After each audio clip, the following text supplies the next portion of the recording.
All right, all right, all right. We are at the Oxford Sports Pub and Secret Society in Altamont Springs. Okay. Thank you, Ben. Thank you, Chris.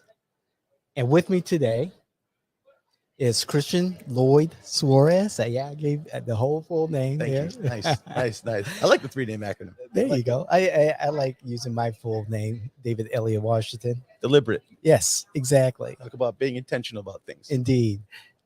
Christian is here, and he's not only a friend, business partner, he is the executive director of Political Salsa, aka Posa Incorporated, and we'll talk a little bit about that later. Sure.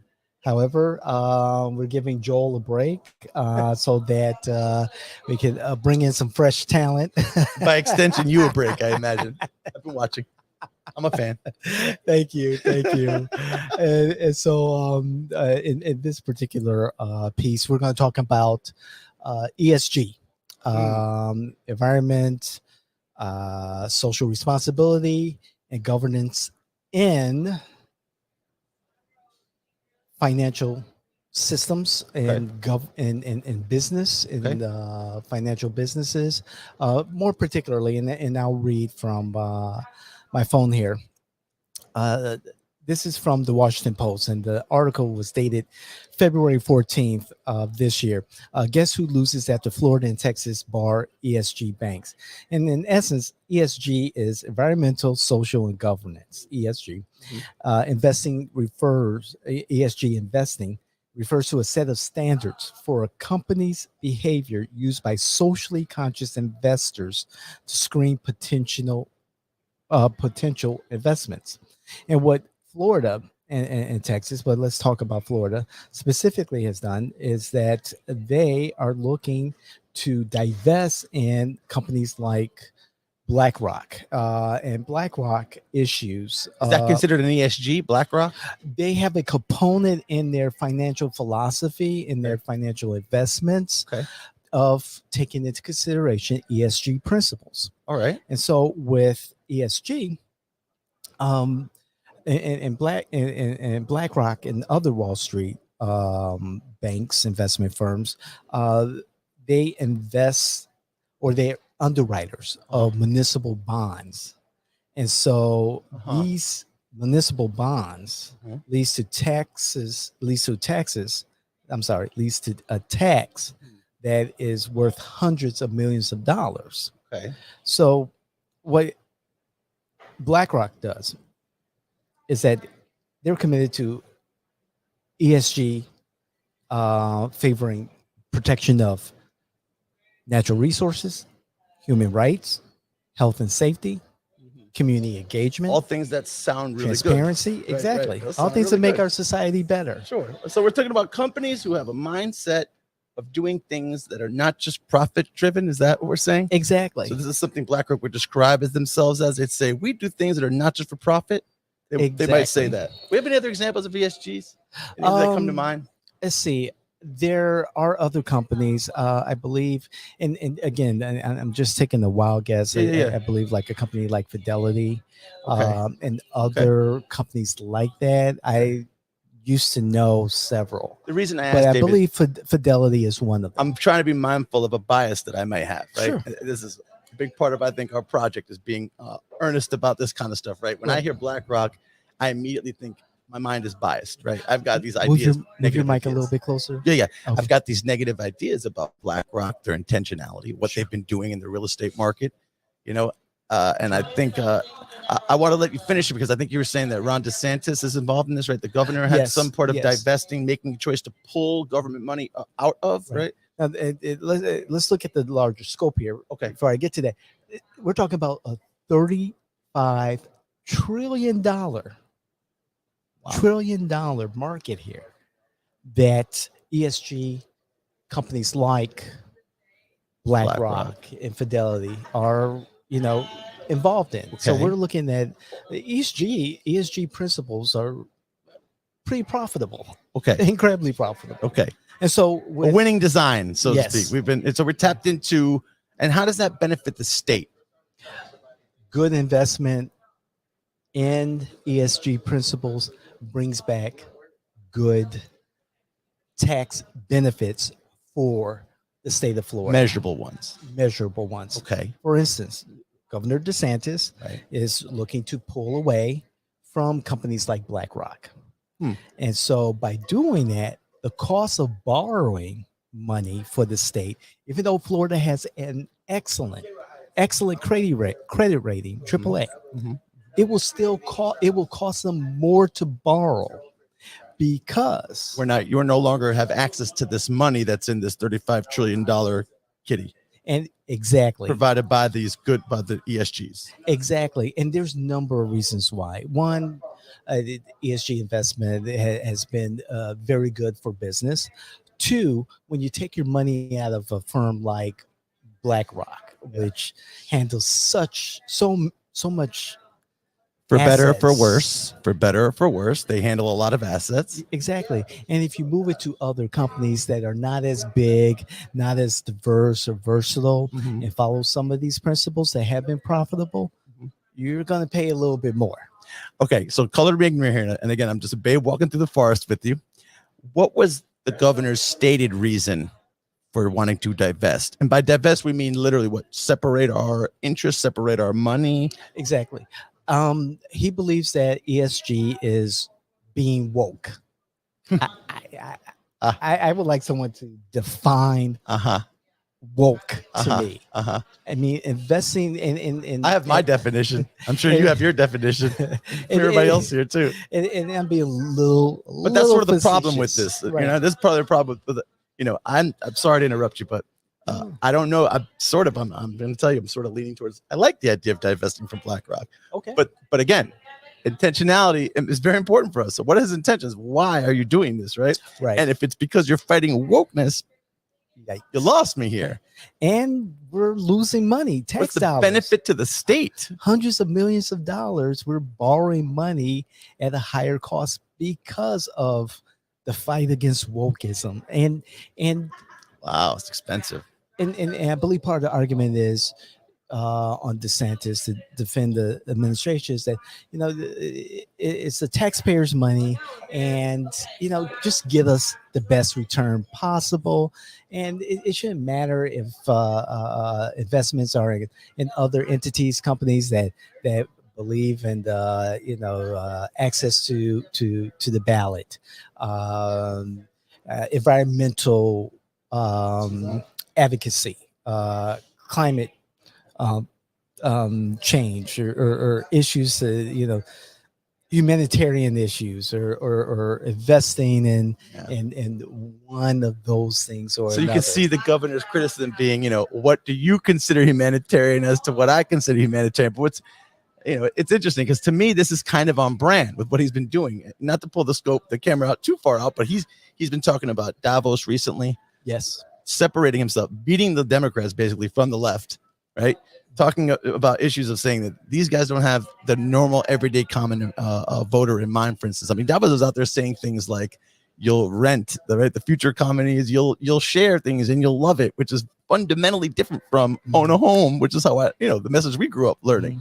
So I'm also a little bit suspicious of that Bilderberg group, that Sure, whatever you want to call it, right? People who are the financiers, the people who are putting together Davos, for instance, the World Economic Forum and all that, they have, they may. So I kind of see this as part and parcel of that. If I'm on the right, I might see, oh, this guy's a champion for me for doing this. Sure. And for states like Florida and Texas, they say that ESG is woke, ignoring its original meaning, which is a watchword for Black Americans derived from a Mississippi Delta blues song warning enthusiastically of labor exploitation in the early 20th century. Stay woke. It was in their music. It was in the music, and Erykah Badu rebranded it also in the 90s. That's how I became familiar with it. That's why I like the idea of being woke always before it was so demonized. And I just want to look at the repercussions for Florida. Yeah.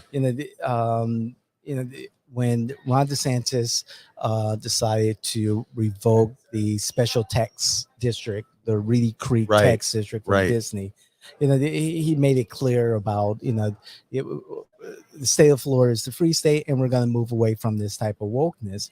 And, this continues his path of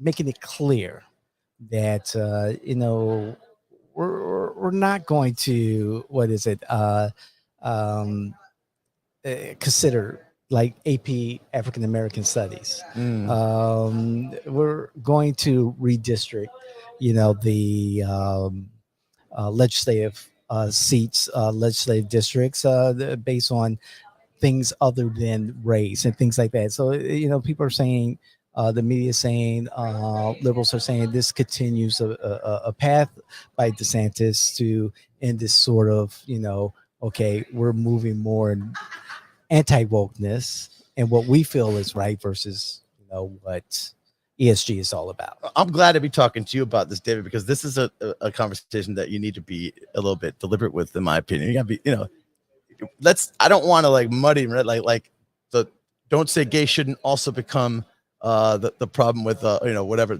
pulling names out of books or squashing black studies, right? Like I'm trying so hard to do our best to like, he is doing a steady march, right? But let's see if we can separate somehow, right? Like, is this separate? I don't know. If his intention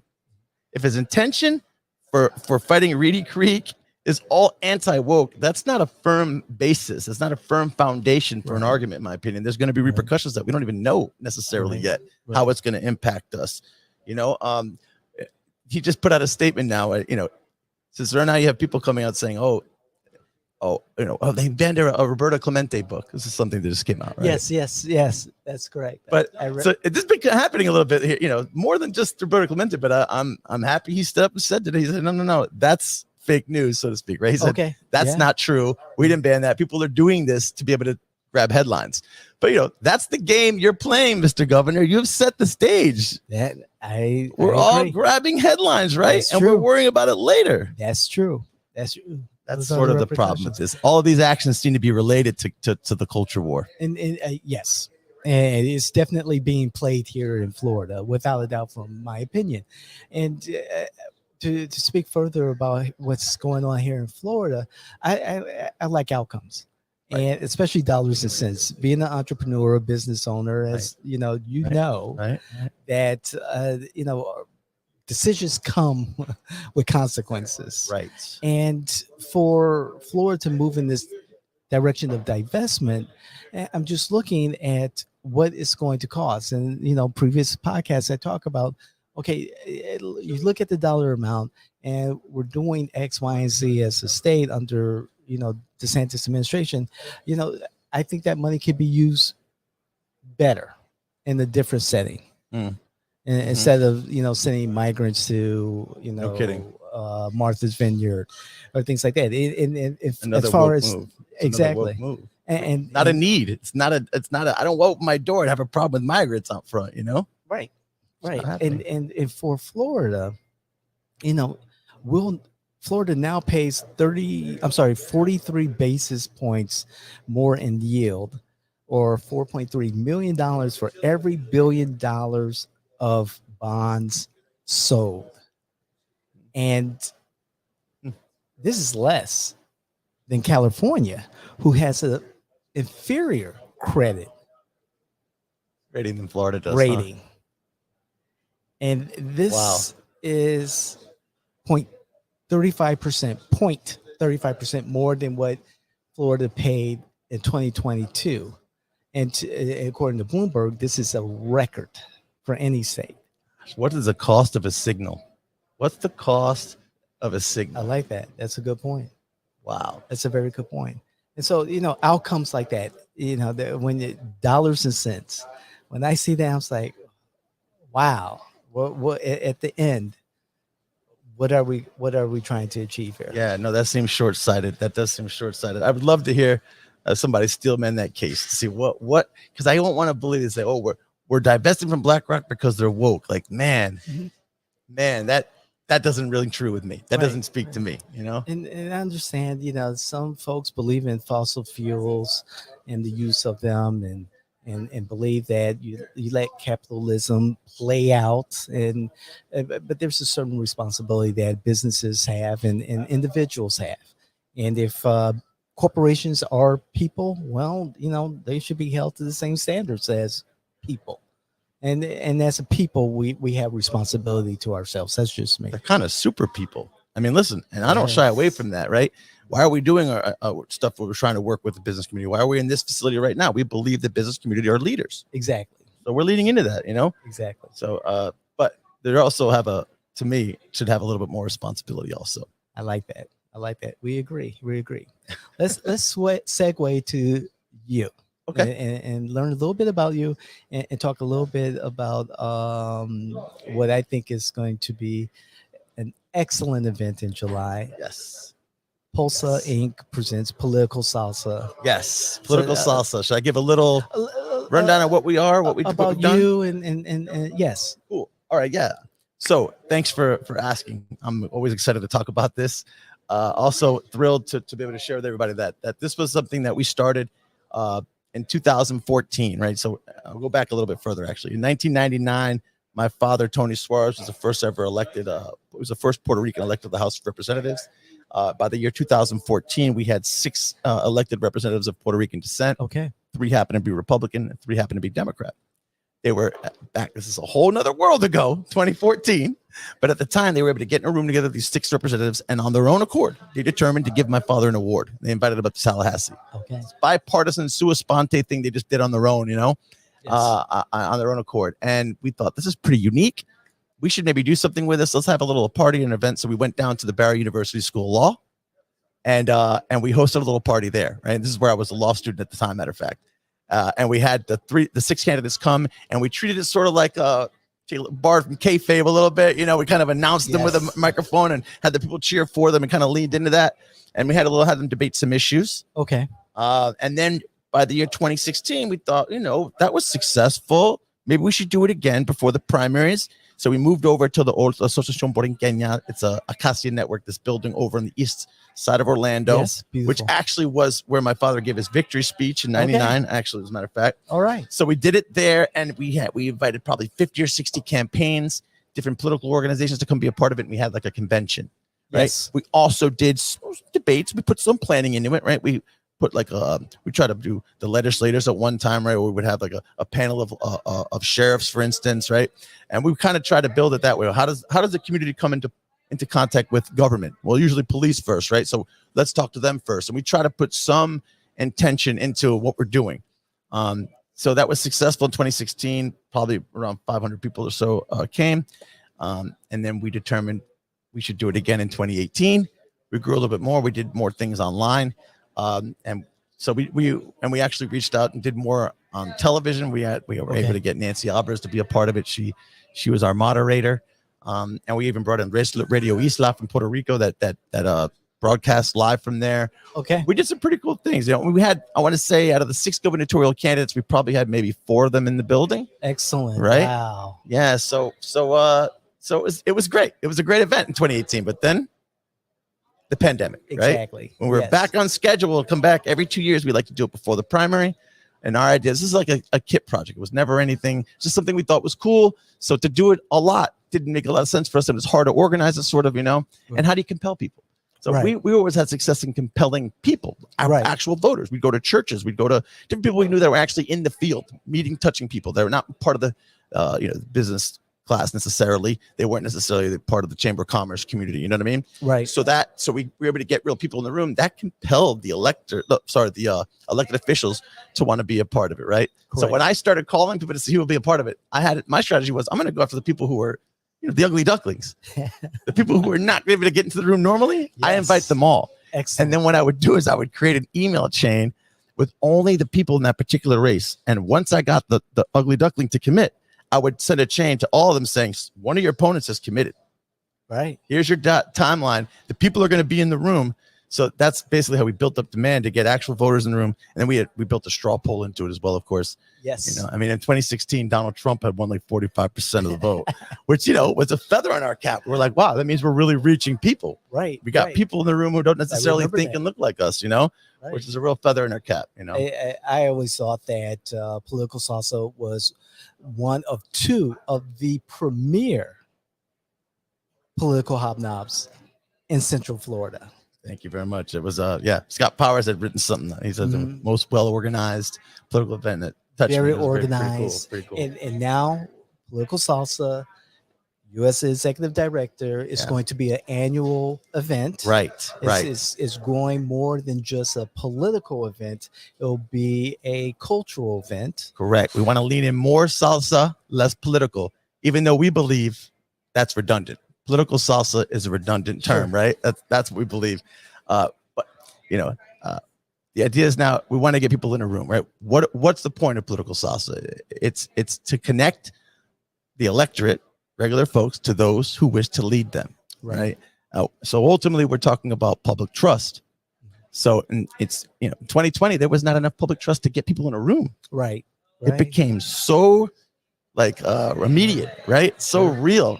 Me and Dave, I reached out to David at that. I reached out to you at that point. I said, let's do this. Let's form a new board. And we went around meeting people right in the middle of the pandemic. I remember meeting you saying, we said, I think the news cycle is about to change. I remember thinking we might not be able to be having meetings on even having political salsa anymore because we started feeling that suddenly it felt irresponsible to even call a meeting, to talk about it.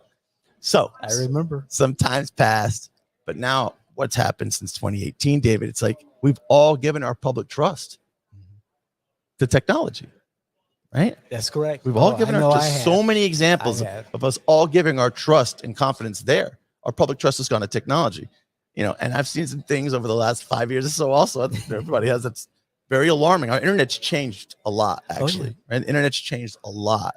Moving from Web 2 to Web 3 and a whole new dynamic of engagement with individuals, with communities, for business, individual purposes. A whole different level of eliminating the middleman, the centralized organizations and entities. And allowing content creators, businesses, individuals to reach their community, their public more directly. Exactly. And we'll talk more about this, I'm sure. We got but in 2018, we tried to do something that was a little considered radical, different. We tried to do something different, and we got a lot of pushback from the business community. So it makes, and we ultimately ended up canceling. It's okay. We'll distance ourselves from it a little bit, but it was a brave, bold idea, and we should have done it, and maybe we still should do it. We should, what is it? Build it and they will come. Right. I like that. Build it and they will come. I like that. That makes perfect sense. So this is what we're thinking. Maybe we need to start looking at technology. Maybe we just having some conversation with the business community. Let's bring them in the fold because political salsa, again, going back to the redundancy idea, it's bigger than electoral politics. That's correct. So when you say political salsa, you shouldn't be just thinking about elected officials anymore, right? That's not. Elected officials matter. Of course they matter. They're just part of the salsa. They're part of the sauce. Right. The business community has got to be a part of it. So we're going to bring it to them first. Let's discuss what issues you guys think are relevant. The people are welcome. It's like a demonstration and transparency. Indeed. Everything we do, I want to be that way, David. I agree. Want everybody to be able to check our sources, read about it, be able to verify everything we do and say. Excellent. Great. That's important. Where can people find out or hear more directly from you, your social? Oh, I'm Christian Lloyd Suarez at Twitter. Christian Lloyd Suarez at Gmail. Gmail's my email. Christian Lloyd Suarez at Twitter, Facebook, across all formats. Excellent.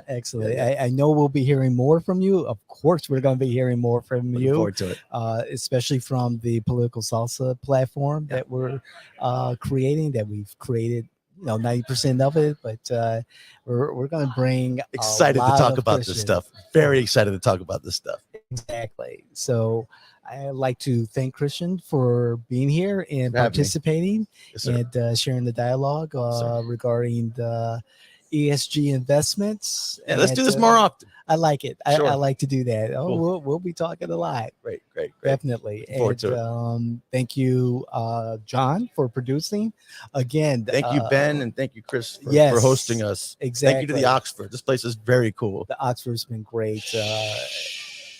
Our secret, the secret society. I like that. Very cool. But, please like, share, hit the notification button, go to all of our socials, including Christian's, and let us know. Tell us in the comments. Give us feedback. Let us know what you want to hear. Let us know, what we can do more of, do less of. But however, we want to make sure that we're connecting with our community. So please let everyone know about what we're doing. There's so much going on. I say this every week, but I'm excited. Christian's excited. Joel's excited. John's excited. We're all excited. Big things, 23. Big Indeed. things. Big things. Take care.